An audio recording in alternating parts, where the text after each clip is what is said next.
Hola, vamos a conversar sobre un tema que en su momento nos plantearon, que venía mucho trabajo por delante, han arrancado y todavía tienen mucho más por delante. Hablo de Fabiana Tolcachir y Sandra Rossetti, que están trabajando con el proyecto Voces de Malvinas. ¿Cómo andan? Bienvenidas nuevamente. ¿Qué tal? Acérquense a los micros.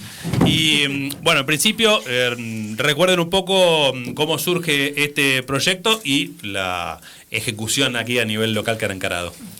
Bueno, nosotros somos un colectivo que nos llamamos Proyecto Malvinas, que realizamos tareas diversas en función de recoger las memorias de Malvinas en nuestra ciudad. Y bueno, la tarea en la que estamos abocadas ahora, y por eso venimos acá a presentar esto, es la construcción de un archivo audiovisual de los relatos de los veteranos de Bahía Blanca. Es decir, esto se realiza en el marco de un proyecto federal, nacional, un proyecto de gran envergadura, porque la aspiración es recoger los testimonios de todos los veteranos del país, que quieran darlo, por supuesto, para ser resguardado en el Archivo General de la Nación. O sea, digo que es de gran envergadura porque hay muchos veteranos en el país. Y nosotros somos el Nodo Bahía Blanca. Este proyecto viene lo organiza la Universidad de Lanús, que tiene el Observatorio Malvinas. Ellos fueron los que, en una primera charla que tuvimos, nos contaban que a partir de la pandemia, como que habían visto la urgencia de esta tarea, porque, bueno, yo no me acuerdo cuántos habían dicho, pero sí, unos cuantos que habían muerto durante la pandemia, por la cuestión de la pandemia y por otros factores. Y como que ellos veteranos sienten que, aunque son jóvenes todavía, porque hay gente que tiene 62, 63 años, no es que tienen 90, pero bueno, sienten que hay una urgencia de preservar esas memorias en primera persona, es decir, que ellos puedan contar, que se pueda grabar, que se pueda filmar lo que ellos quieran contar de su historia. Bueno, y eso va a pasar a formar parte de un archivo. Y nosotras acá nos invitaron a participar de esto y bueno, hemos tomado la posta de este trabajo, que es un trabajo, no sé si decir difícil, pero es un trabajo complejo porque, bueno, requiere de mucho tiempo, de disposición, de coordinación, de recursos técnicos, porque bueno, hay un protocolo que hay que cumplir, digamos, para cómo es la filmación, la calidad que tiene que tener, sonido, etcétera, bueno, una serie de cuestiones que están todas muy bien estipuladas y que hacen que se homologue, ¿no?, el archivo, porque bueno, el Archivo General de la Nación, yo desconozco cuáles son esos requisitos, pero ellos nos dicen, Lanús, bueno, hay que hacerlo de esta manera porque este es lo que pide el Archivo General de la Nación. Ayer justo me decían que para octubre aproximadamente empiezan a hacer la exportación al Archivo General de la Nación. Todo esto de la exportación también lleva muchísimo tiempo.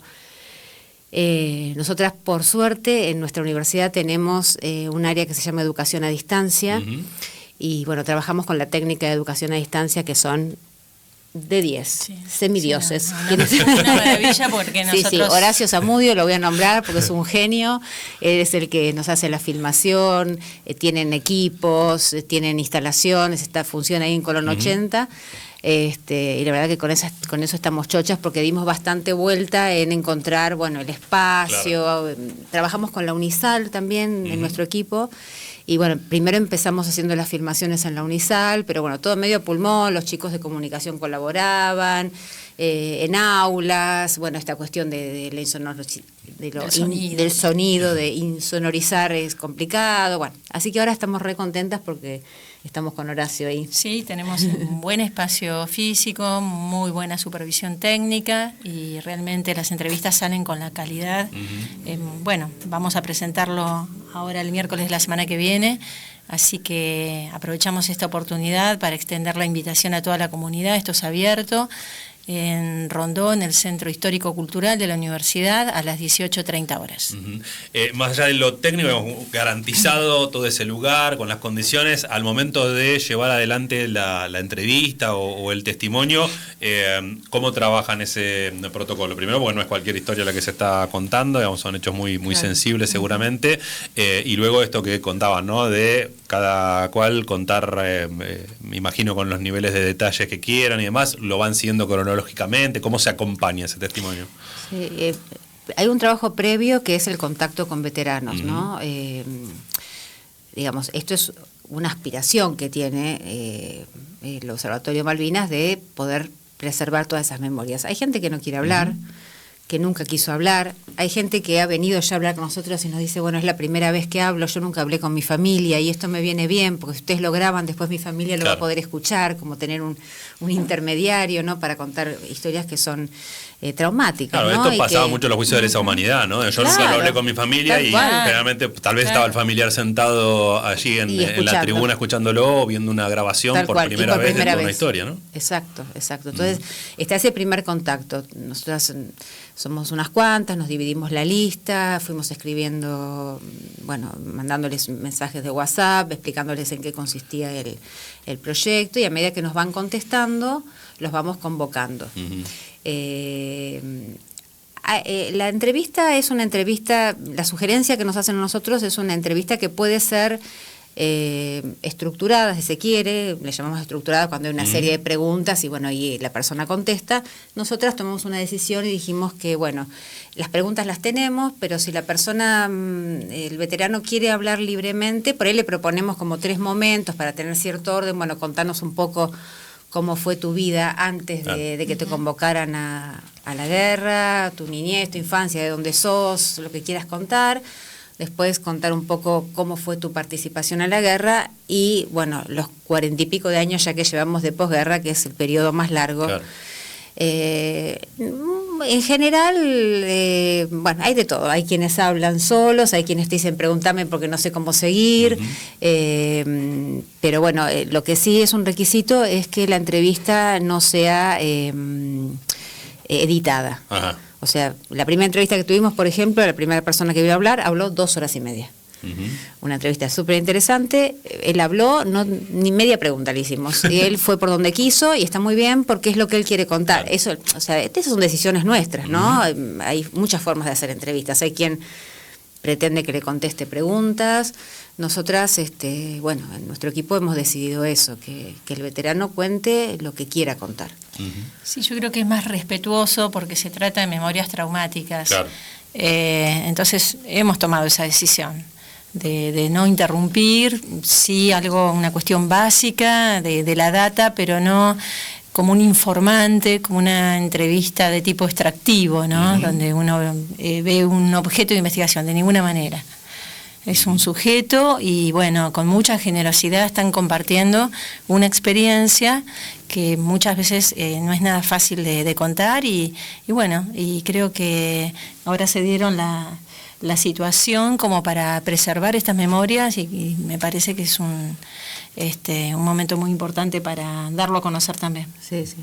Y nosotras, por supuesto, en clave de un respeto absoluto, de lo que digan, no necesariamente tenemos que estar de acuerdo. Los veteranos tienen en común haber estado en la guerra, no todos piensan igual, no piensan algunos como nosotras, otros sí, pero nosotros escuchamos una historia que tienen para contar. Después, quien use ese archivo hará, el archivo es abierto y es de acceso libre, o sea que lo podemos cualquiera de nosotros consultar, o si un investigador de la universidad lo quiere consultar, o se consulta desde otro país, o bueno. Sí, lo que sea, es algo público, por eso va a un fondo público, y después, bueno, cada uno hará sus interpretaciones a partir de esto.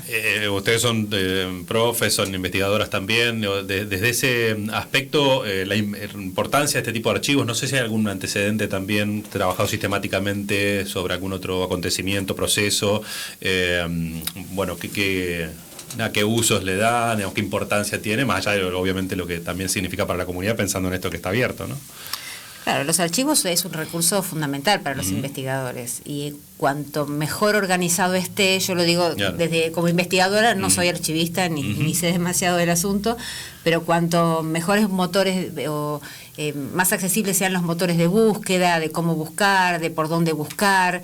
Esto, por ejemplo, nos piden que además de la entrevista grabada, audiovisual, tenemos que llenar una serie de planillas. Por ejemplo, una es la que hace la entrevista y otra compañera toma nota por escrito en presencia de la persona. Referencia sobre lo que va hablando. Sí, realizamos un resumen. Como una síntesis y eso acompaña. Entonces, el día día de mañana cualquier investigador o cualquiera que quiera ampliar la información o acercarse a la temática, tiene un primer acceso con una síntesis antes de escuchar de pronto una hora o más el relato de la persona entrevistada. Sí, incluso hay planillas donde están los nombres, lugar de nacimiento, rol que ocupó en la guerra, una serie datos clave. Datos que sirven al investigador, ¿no?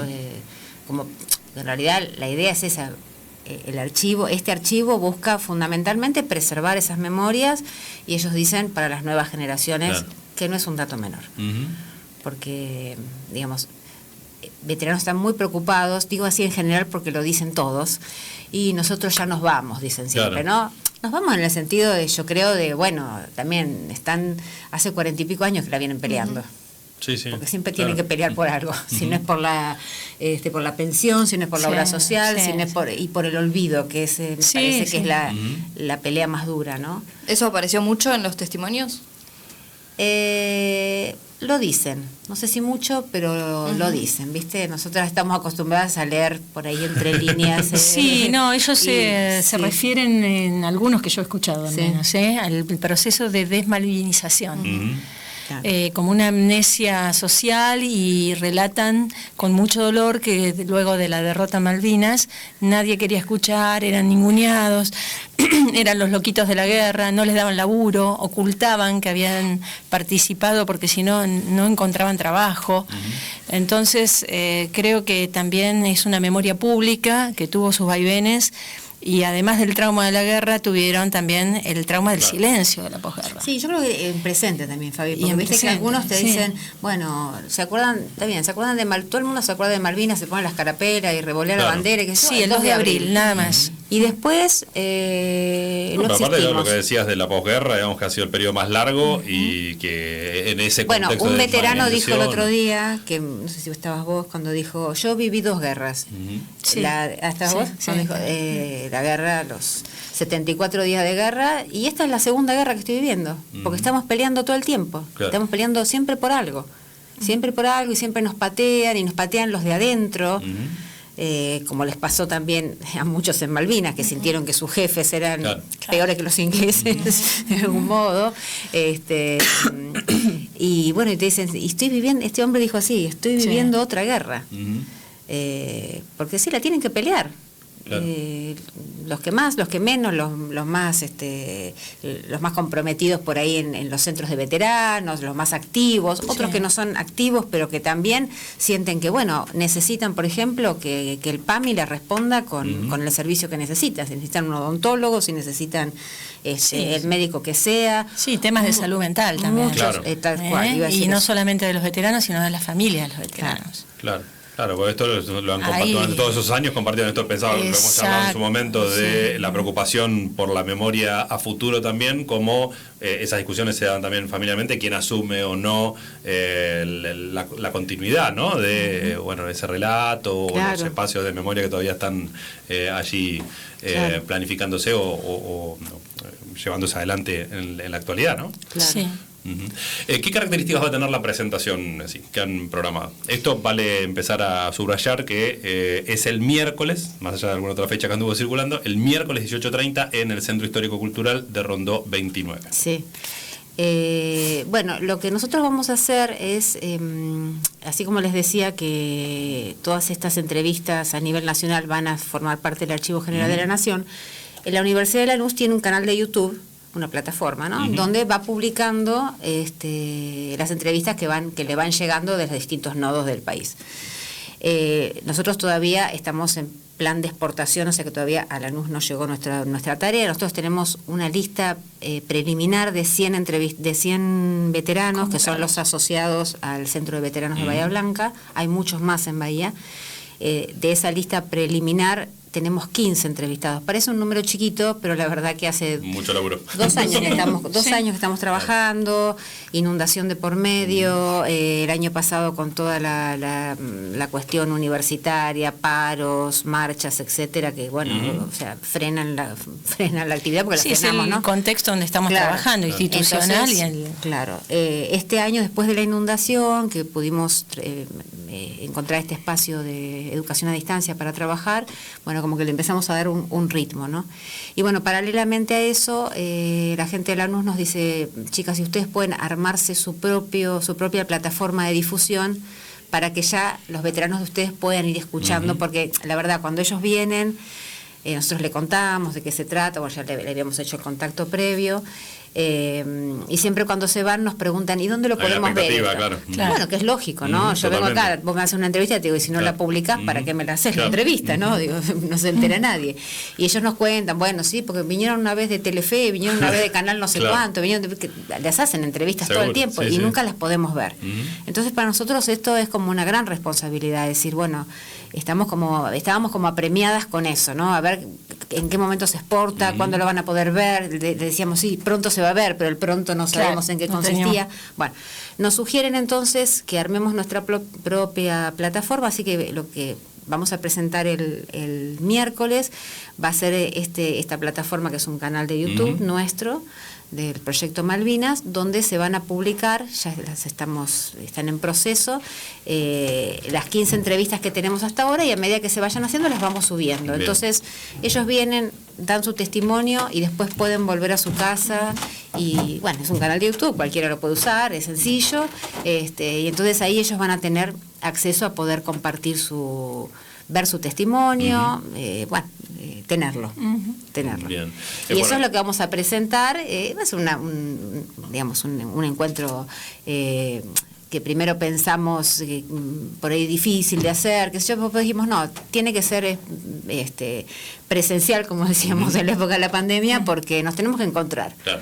Porque está bueno encontrarnos, mirarnos, hablar, charlar. Entonces, bueno, vamos a hacer esta presentación, hablaremos un poquito nosotras, que diremos algunas cositas, convidaremos unos sanguchitos y después charlaremos. Muy bien. Están invitadas todas las autoridades de la universidad, del municipio, habría que decir que este proyecto de extensión, además del Centro Veteranos, tenemos también la participación del Museo Histórico, Corregime, de la Biblioteca Marazo. ¿Qué otra institución más comparte? El proyecto de extensión. Sí. No, fundamentalmente la biblioteca, el museo Histórico y el Centro de Veteranos, por supuesto. Por supuesto. Bien, que estarán participando obviamente claro, miércoles. Que son los protagonistas de estas historias. Convocatoria de esas historias. Están todos como ansiosos, me parece, por verse, por ver a ver qué salió de lo que... Porque aparte termina, muchos dicen, sí, salimos bien, no salimos bien. Claro. Y qué sé yo, no sé, vamos a ver si salimos bien. Vamos a hacer como una edición, de fragmentos de cada una de las entrevistas. Se va a proyectar eso, vamos a decir unas palabras. Un backstage cortito. Y ahí, por ejemplo, son todos bahienses, no sé, desde lo local, alguna parte del relato que se pueda, o de puntos comunes, digamos, de lo que ustedes han escuchado de estos primeros 15 que se van a escuchar, algún punto a destacar, más allá de esto de la preocupación por la posguerra. Claro, el criterio, justo ayer me preguntaba otra chica que me hacía una nota, si todos, me decía, ponemos que todos nacieron en Bahía. Digo, no todos nacieron no es que todos nacieron en Bahía. Sí que todos viven en Bahía. Hoy la referencia que un poco el criterio es y están vinculados al Centro Veteranos. Claro. Hay gente que por ahí nació en Buenos Aires, en otras localidades, le tocó hacer la colimba o algo acá, y después, se trasladaron acá. Tuvimos el caso de él era de Buenos Aires, que estuvo en aviación, después pidió el pase. Claro. Pero bueno. Hay gente que está hoy viviendo en Bahía, o que algunos viven en Sierra de la Ventana, Montehermoso, gente que teníamos el contacto y nos dice, no, pero yo me fui a vivir a Ushuaia, tengo un señor ahí que me escribe desde cuando cuando vaya a Bahía voy a ir, porque voy a ir a dar mi testimonio, pero el criterio es un poco eso. Y cosas en común, bueno, sí, los primeros que tuvimos, que entrevistamos, que son excombatientes, soldados colimbas, digamos, en su momento, que pertenecían acá al batallón 181.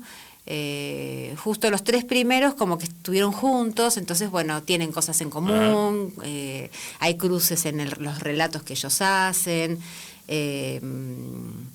El otro día también le preguntaba a uno que había venido, uno de los muchachos que había venido, le estaba contando de qué se trataba el proyecto, como hacemos siempre, y digo, por ahí tus compañeros, pues ya habían dado testimonio unos cuantos, digo, capaz que tus compañeros ya te contaron algo, me dicen, no, nosotros entre nosotros no hablamos. Ajá.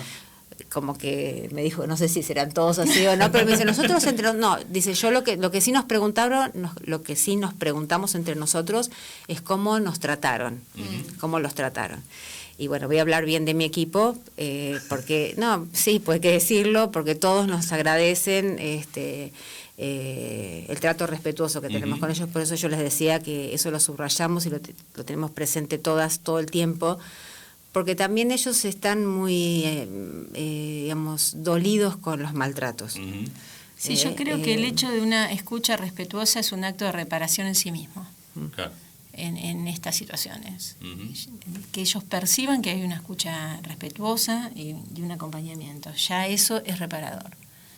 Eso sí, recibimos cierta gratitud. Claro. Hacia el ¿Son equipo todos general. hombres? Hasta ahora sí.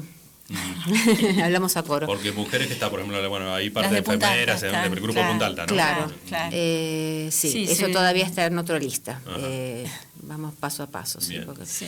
Bueno, hecha la invitación entonces el miércoles a las 6:30 de la tarde en Rondó 29, Voces de Malvinas, los primeros testimonios de los veteranos registrados aquí en nuestra ciudad. Sandra Rossetti y Fabiana Tolcacher, muchísimas gracias por venir. Gracias a ustedes, por la difusión.